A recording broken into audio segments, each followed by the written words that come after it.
La deuxième forme, Bachir, c'est un acteur en termes de négociation et d'interférence dans cette affaire qu'on va appeler l'Union africaine. Il faut s'arrêter un peu sur l'Union africaine. La première, on peut dire, Bachir, déjà que le colonel Kadhafi peut se retourner dans sa tombe. Parce que quand le colonel Kadhafi fait voter la déclaration de Sirte, c'est-à-dire le 9 septembre 1999, ce n'est pas cette Union africaine-là qu'il veut. C'est une Union africaine qui doit promouvoir, en quelque sorte, les droits de l'homme, la paix, la sécurité, le développement économique et social, en quelque sorte, dans le strict respect de la souveraineté des peuples. Oui. Certains ajoutent promouvoir la démocratie, dans le strict respect de la souveraineté des peuples.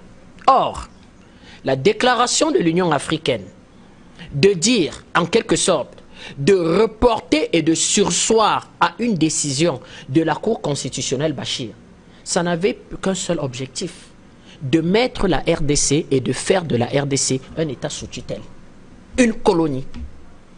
Et ici, l'Union africaine était en quelque sorte en train de sous-traiter les injonctions, comment on va dire, de l'Union européenne. La décision a été prise comment? Expliquons un peu, Bachir. La décision a été prise par le président de l'Union africaine, M. Kagame, qui était dans la salle, le président de la commission. On va chasser les responsables de la République démocratique du Congo. On va leur demander de sortir de la salle. Injonction du président Kagame. Vous allez avoir un certain nombre de chefs d'État. Donnons les noms. Dans la salle va se retrouver M. Idriss Déby Itno. Curieux. M. Denis Sassou Nguesso. Très curieux. M. Yoweri Museveni. Je rappelle quand même que la rébellion de M. Bemba avait pour base arrière l'Ouganda. M. Yoweri Museveni va beaucoup aider la rébellion de M. Bemba. Vous avez M. Edgar Luanga, le Zambien. Alpha Condé. M. Alpha Condé. On reviendra sur lui. M. Alpha Condé, présent dans la salle. M. Abli Mohamed, l'Éthiopien, et Yao Lorenzo, l'Angolais, qui a un comportement relativement bien curieux. La première des choses qu'on peut se demander, c'est au nom de quoi ils se réunissaient. Les statuts de l'Union africaine sont clairs. L'Union africaine parle par la conférence des chefs d'État. Vous avez 56 États affiliés. 55 États affiliés. Les décisions se prennent par consensus ou à la majorité des 2/3. Ça veut dire que pour parler au nom de l'Union africaine, vous n'avez pas moins de 38 États qui doivent parler au nom de l'Union africaine.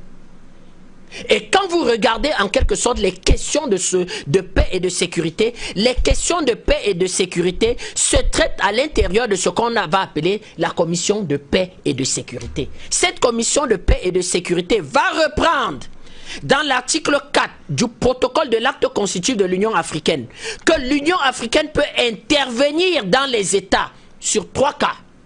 Cas de guerre, cas de génocide, cas de crime contre l'humanité. Et la commission de paix et sécurité fait donc un rapport au sein de la conférence des chefs d'État qui décide que la situation est suffisamment grave. D'où vient-il que M. Kagame réunisse 10 chefs d'État, réunit 10 chefs d'État, fait virer les responsables de la RDC, refuse que le personnel administratif de la commission de l'Union africaine participe à la réunion et pond un communiqué pour demander en quelque sorte à Kinshasa d'ajourner des élections. Première des choses, la promotion de la démocratie. Premier rôle que l'Union africaine devrait avoir. Voyons si cette Union africaine joue son rôle. Mais Bachir, l'Union africaine ne peut pas promouvoir la démocratie quand une partie de l'Afrique est sous occupation. Mais oui, vous avez des territoires africains qui sont encore occupés. On n'entend pas parler de l'Union africaine. Donnons les noms de ces territoires et des pays occupants. L'Espagne. L'Espagne occupe les îles Canaries. Les îles Plaza de Sobreñas. Ce sont des territoires africains. La France occupe la Réunion. C'est un territoire africain, l'île de la Réunion. Les îles Mayotte, territoire africain. Un certain nombre d'îles éparses de l'océan Indien, qui sont des territoires africains. Le Portugal occupe les territoires Madère et le Royaume-Uni à Sainte-Hélène. Voilà des territoires africains qui sont occupés. Vous n'entendez pas l'Union africaine poser ces problématiques. La deuxième des choses pour l'objectif de l'Union africaine était quand même, Bachir, un certain, comment on va dire que, développement des questions économiques. Des questions économiques. Donc il était question pour cette Union africaine-là de mettre sur pied une banque centrale africaine, une banque d'investissements africaine et surtout un fonds monétaire africain. Je vous rappelle, Bachir, que les études, c'est-à-dire les comités de pilotage qui devaient censés rédiger tous les textes fondateurs de ces histoires-là sont déjà prêts. Oui. Ça a avancé d'un iota, Bachir. Eh bien, la banque centrale africaine devait avoir pour capitale Abuja. Oui. La banque africaine d'investissement Tripoli et le fonds monétaire africain Yaoundé au Cameroun. Mais les études sont bouclées. Vous n'avez pas, ça n'avance pas d'un seul iota.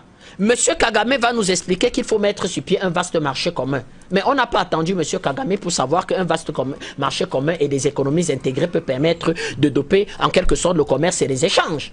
Mais ce n'est pas là où on attendait l'Union africaine. Mieux, Bachir, le Conseil, comme j'ai dit, de paix et de sécurité va aussi...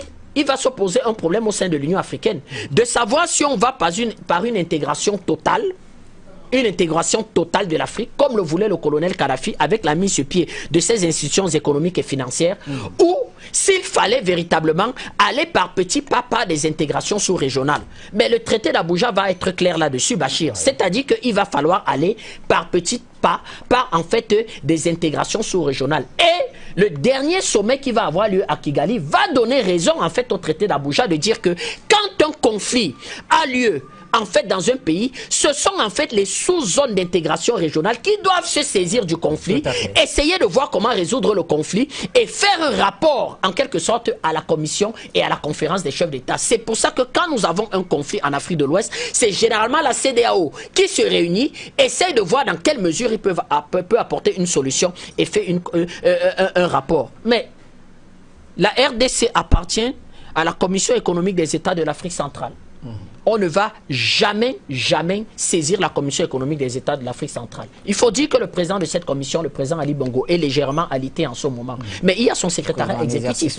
Jamais l'Union africaine ne va se reposer là-dessus. Mais en même temps, cette même RDC appartient aussi, en tout cas, est aussi membre dans la SADC et dans la CIRGL. Eh bien oui, membre dans la SADC, dans la SADC et dans ce qu'on appelle en quelque sorte la conférence internationale des Grands Lacs. Mais sauf que Bachir, au sein de la SADC, il va avoir un véritable débat et où la majorité va l'importer en disant qu'il va falloir respecter en quelque sorte le verdict des urnes et surtout ne pas pouvoir faire poser le moindre acte qui brime la souveraineté de la RDC. Et c'est là où on va voir interférer un certain nombre de puissances, notamment l'Union européenne, qui va expliquer qu'elle va recevoir un certain nombre d'éléments qui ne permettent pas de dire que le président Tshisekedi a gagné. Question Bachir, quels sont ces éléments?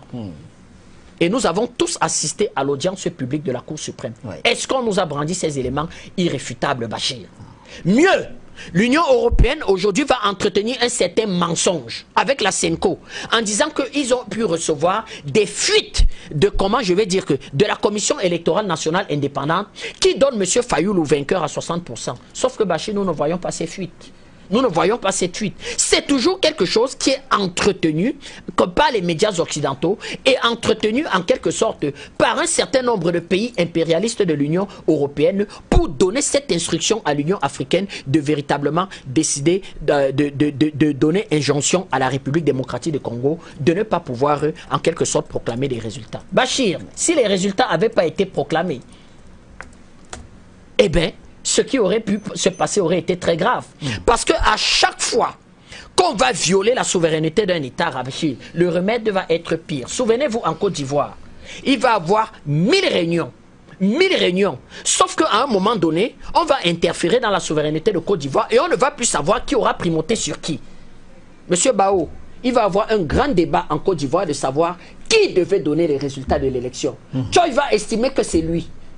Monsieur Bakayoko va estimer que c'est lui. Le Conseil constitutionnel de Côte d'Ivoire, en dernier ressort, qui devait normalement donner les résultats, on va passer là-dessus, sur la souveraineté de la Côte d'Ivoire. Résultat des courses. C'est-à-dire sur ce prétexte de désaccord sur qui devait donner les résultats, 5000 morts. Et c'est exactement le schéma qui était en train d'être mis sur pied en RDC. C'est-à-dire que cette commission allait arriver, Bachir, sortir une architecture relativement foireuse, demander en quelque sorte de multiples conciliabules et voir dans quelle mesure est-ce que on pouvait associer l'ONU, parce que nous avons des informations que on voulait faire revenir l'ONU dans le jeu et pouvoir interférer l'ONU et la CENCO et dit qu'ensemble ils vont rechercher un consensus pour donner les résultats. Alors, c'était tout simplement. Pour sortir, est-ce qu'on a pu, par la publication de ces résultats, en tout cas par la confirmation des résultats avec la Cour constitutionnelle, est-ce qu'aujourd'hui on peut dire qu'on a évité le pire? Bachir, non seulement on a évité... Nous apprenons quand même que Martin Fayulu a publié les résultats qui, selon lui, étaient les vrais résultats. Non seulement, mais il est libre de publier ce qu'il veut, Bachir. Oui. Vous savez qu'aujourd'hui, tout le monde publie ce qu'il veut sur Facebook. Les résultats de l'élection présidentielle dans chaque pays, chacun publie ce qu'il veut. Mais le problème, c'est qu'on parle de l'instance habilitée. Oui. À partir du moment où on est un républicain, quand la Cour constitutionnelle se prononce... Est-ce qu'il n'y a pas des risques qu'on se retrouve dans un chaos, une crise post-électorale, comme ce fut le cas en Côte d'Ivoire? Non, Bachir, c'est très difficile et il n'y aura même pas de crise post-électorale parce que déjà les Congolais en sont conscients. Je vous rappelle quand même que Kinshasa s'est réveillé aujourd'hui dans un calme relativement parfait et que les Congolais peuvent être fiers d'appartenir à ce pays qui va organiser des élections qui va sonner comme la renaissance de ce pays. Mais sauf que, comme on dit, Bachir, nous sommes relativement déçus de cette Union africaine qui de moins en moins s'occupe des préoccupations des peuples. Et dans ce panel, je chute rapidement, vous avez deux patriarches dont la présence nous gêne et nous ont relativement embêtés. M. Idriss Déby et M. Sassou Nguesso. Le problème n'est pas d'appartenir là. Le problème est la déclaration qu'on va pondre après cette réunion. Ou à la limite, on estime que la décision a été prise à l'unanimité. Et là, ça peut avoir une conséquence terrible même au sein des instances de la CEMAC. C'est-à-dire que ça peut faire voler en éclats une forme de confiance. Parce que quand le patriarche Idriss Déby, le patriarche Sassou Nguesso, qui est relativement quelqu'un qui a toujours négocié, qui a toujours été pointillé sur les questions de souveraineté, que nous avons même relativement, et que l'Afrique a soutenu quand il s'agissait des élections au Congo, on peut se dire véritablement si ça ne va pas faire en quelque sorte voler la confiance, sachant que effectivement nous avons un certain nombre de problèmes sécuritaires dans notre sous-région. Et si demain, effectivement, moyennant une forme, comment je vais dire que, de soutien, moyennant en quelque sorte une forme de, comment je vais dire que, d'appui financier de Washington, est-ce que véritablement ils ne peuvent pas être présents dans une réunion qui décide et qui demande en quelque sorte à Yaoundé de négocier avec ces sécessionnistes? C'est assez embêtant, c'est assez gênant. Nous avons été très embêtés par leur présence. Nous ne sommes véritablement pas d'accord là-dessus. Pour M. Alpha Condé, on peut le comprendre. Il est dans une véritable démarche pour en quelque sorte violer sa constitution et se présenter. Pour M. Yuri Museveni, ça a été clair. Avec M. Kagame, c'est eux qui entretiennent les bandes rebelles et les bandes criminelles véritablement qui déstabilisent la RDC. Mais à partir de là, ça nous a relativement embêtés et nous dénonçons véritablement cette présence qui peut sonner comme mettre à faire voler en mal une forme de confiance que nous avons, sachant que le Tchad sait ce qu'il doit à la sous-région CEMAC, le Congo sait ce qu'elle doit à la sous-région CEMAC et qui est relativement embêtant, Bachir. Merci à vous, Bertrand Tachinda.